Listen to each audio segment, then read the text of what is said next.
आपण सांगू शकतो की गोव्यातले जे आमचे ख्रिश्चन बांधव आहेत ते गोवा मुक्ती आंदोलनामध्ये आघाडीवरती होते.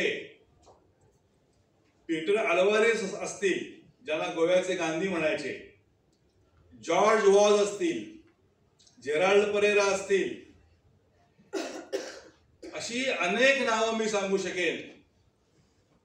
आणि मला तर असं वाटतंय की जसं मी गोवा मुक्ती आंदोलनामध्ये कम्युनिस्टांचा सहभाग हे पुस्तक लिहिलं, तसं आता मला वाटतं की नवं पुस्तक यायला पाहिजे की गोवा मुक्ती आंदोलनामध्ये ख्रिश्चन बांधवांचा सहभाग. त्यांना माहित नाही की आपले कोण कोण मरण पावले. इतकी मोठी परंपरा ख्रिश्चन बांधवांची आहे. त्यांना असं वाटलं नाही की हे ख्रिश्चन राज्य व्हावं. त्यांना असं वाटलं की हे धर्मनिरपेक्ष, लोकशाहीवादी, समाजवादी राज्य होणार आहे भारताचं. आणि म्हणून आमची सगळी बांधिलकी ही पोर्तुगाल बरोबर नसून आमची बांधिलकी स्वतंत्र भारताबरोबर आहे, असं गोव्यातल्या ख्रिश्चन बांधवांनी सांगितलं. याचं स्मरण करण्याची आज वेळ आलेली आहे. तसं आपण केलं पाहिजे. जर जुने स्वातंत्र्य सैनिक असतील तर त्यांचा सत्कार केला पाहिजे आणि समाजाला दाखवून दिलं पाहिजे की ही माणसं गोवा भारताशी जोडण्यासाठी लढली. आणि त्यामुळे काय झालं मित्रांनो, जेव्हा बेळगावला आम्ही बेळगाव जिल्ह्याचं अधिवेशन घेत असू त्यावेळी सुरुवातीच्या काळामध्ये नारायण देसाई आम्हाला मार्गदर्शन करण्यासाठी यायचे, पालेकर यायचे, जॉर्ज वॉज बेळगावला आलेले आहेत आम्हाला मार्गदर्शन करण्यासाठी. आणि ज्यावेळी गोव्याचे कार्यकर्ते आपलं अधिवेशन घ्यायचे तेव्हा कॉम्रेड कृष्णा मेंढसे यायचे. मला आनंद याचा वाटतो की दुसऱ्या पिढीतला मी माणूस आज इकडे उभा.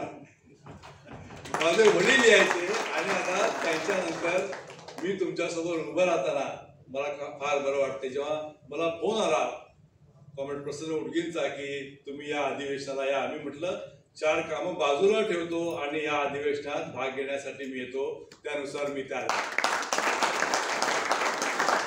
मित्रांनो कॉम्रेड कांगोवानी अतिशय चांगल्या पद्धतीनं आपल्याला मार्गदर्शन केलेलं आहे.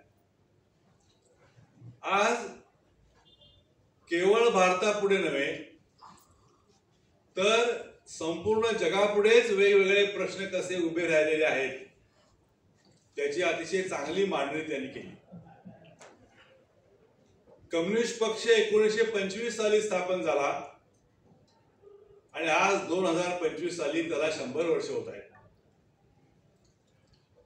प्रश्न असा आहे की आमच्या सर्व कार्यकर्त्यांना हे माहीत असायला पाहिजे की या 100 वर्षामध्ये माझ्या कम्युनिस्ट पक्षानं या देशाला काय दिलं, काय दिलं आम्ही या देशाला.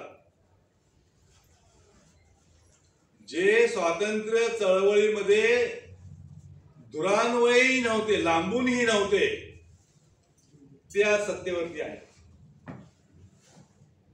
ही दुर्दैवाची गोष्ट आहे.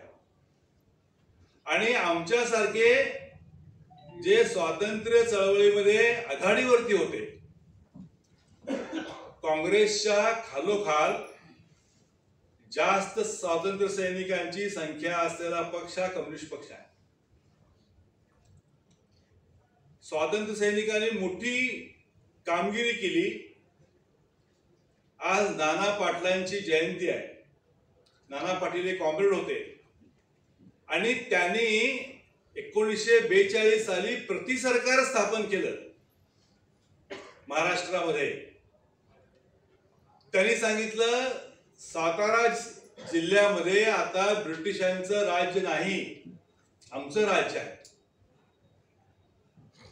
ब्रिटिशांचे सगळे कायदे त्यांनी झुगारून दिले आणि प्रति सरकारची राजवट स्थापन केली. न्यायालय त्यांचं, पोलीस त्यांचे, सगळी प्रशासन यंत्रणा त्यांची.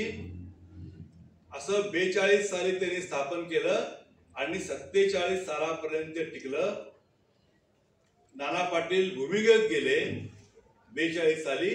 ते 47 साली स्वातंत्र्य मिळाल्यानंतर उगवले. अशी आपली परंपरा आहे. आपण ब्रिटिशांच्या विरोधात,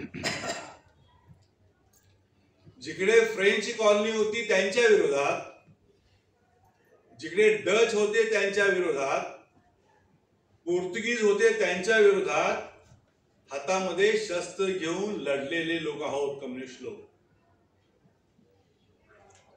काँग्रेस जी होती त्या काँग्रेसमध्ये मोठ्या संख्येनं कम्युनिस्टांना सामावून घेण्यात आलेलं होतं.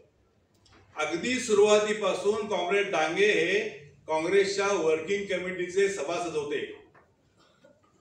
नंबूद्रीपाद हे केरळ काँग्रेसचे अध्यक्ष होते. मुंबई प्रदेश काँग्रेस कमिटी ही सर्वात मोठी होती आणि त्याचे जनरल सेक्रेटरी श्रीनिवास सरदेसाई होते. खजिनदार के.एन. जोगळेकर होते. महत्वाच्या सगळ्या जागांच्यावरती काँग्रेसमध्ये देखील मोठ्या प्रमाणावरती कम्युनिस्ट होते. हे आमचं यश आहे. स्वातंत्र्यपूर्व काळात सुद्धा आम्ही काँग्रेसला पुरोगामी वळण देण्याचा प्रयत्न केला. 26 डिसेंबर 1929 साली लाहोरला जी कॉन्फरन्स झाली काँग्रेसची,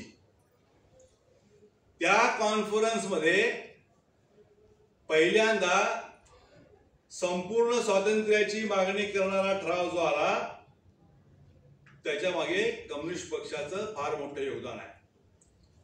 आम्ही कम्युनिस्टांनी गांधीजींना आग्रह धरला की आता डोमिनियन स्टेटस आम्हाला नको, लहान सहान अधिकार आम्हाला नकोत, आता आम्हाला पूर्ण स्वातंत्र्य पाहिजे. अशी मागणी करणारा पहिला पक्ष हा कम्युनिस्ट पक्ष आहे.